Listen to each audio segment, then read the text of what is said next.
Me voici sur la rue du R100, dans l'arrondissement Saint-Hubert à Longueuil.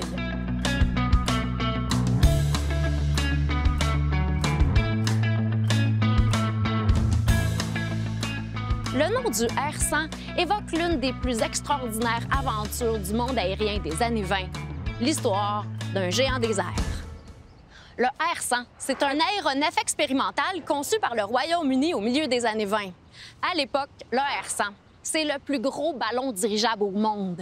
Il mesure 220 mètres de long, l'équivalent de 2 terrains de football. Son diamètre est de 42 mètres et il va à une vitesse de 130 km/h, ce qui le rend plus attrayant que les hydravions et les avions de l'époque. Mais, vous vous en doutez bien, un tel engin ne s'amarre pas à n'importe quel poteau. C'est le premier ministre lui-même, Mackenzie King, qui propose de construire un mât au Canada pour amarrer le fameux aéronef. Et le site de Saint-Hubert, peu accidenté et proche de la métropole, l'emporte.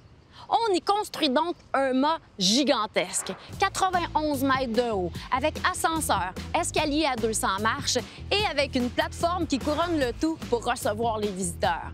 C'est autour de ce mât qu'on va développer l'aéroport de Saint-Hubert à partir de 1927.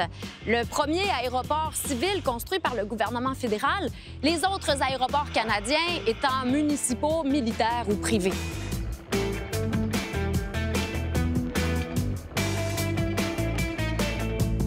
La visite du R100 crée toute une commotion en 1930. Les journaux en parlent presque autant que du krach boursier qui sévit depuis quelques mois. Il part donc de Cardington, au Royaume-Uni, le 28 juillet à 21 h. À son bord, 44 passagers, 5,4 tonnes de lest, 40 000 litres de combustible.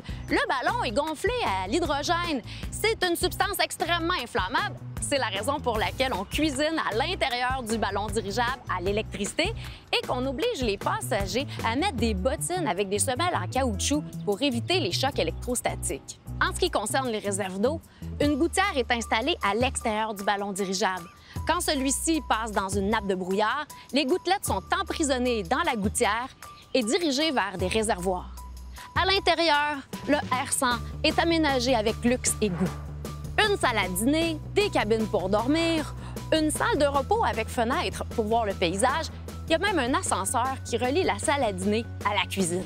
Le vaisseau géant de Sa Majesté arrive en ciel canadien 3 jours plus tard, le 31 juillet. Il arrive donc en début de soirée dans le ciel de Québec et en passant au-dessus du château Frontenac et des plaines d'Abraham, il est accueilli par un concert de sirènes, d'usines et de bateaux. Le R100 arrive donc à Montréal en pleine noirceur. Il est trop difficile d'amarrer l'engin en pleine nuit. Le ballon dirigeable commence donc à faire des allers-retours au-dessus de Montréal. Il est éclairé par les projecteurs de l'aérodrome de Saint-Hubert. Cela provoque un spectacle assez loufoque dans les rues de Montréal. Les gens sortent en pyjama, en robe de chambre pour admirer le ballon dirigeable au-dessus de leur tête. Finalement, il est amarré au majestueux mât de Saint-Hubert au petit matin. On peut dire que cet été-là, la Rive-Sud de Montréal a été une destination touristique très prisée. Des gens viennent de partout, du Québec, de l'Ontario, des États-Unis, pour venir admirer l'aéronef. Il reprend le chemin du retour le 13 août. La Bolduc immortalisera sa visite avec une chanson, toujours l'R100. Même si la visite du R100 au Canada fut un grand succès, ce fut son premier et son dernier voyage. En effet, les risques d'incendie et le krach boursier ont raison de lui. Le majestueux mât de Saint-Hubert sera dynamité en 1938. Il n'aura servi qu'une seule fois. Que reste-t-il aujourd'hui du R100? Une plaque commémorative à l'école d'aéronautique du cégep Édouard-Montpetit, un motel sur le chemin de Chambly et cette rue.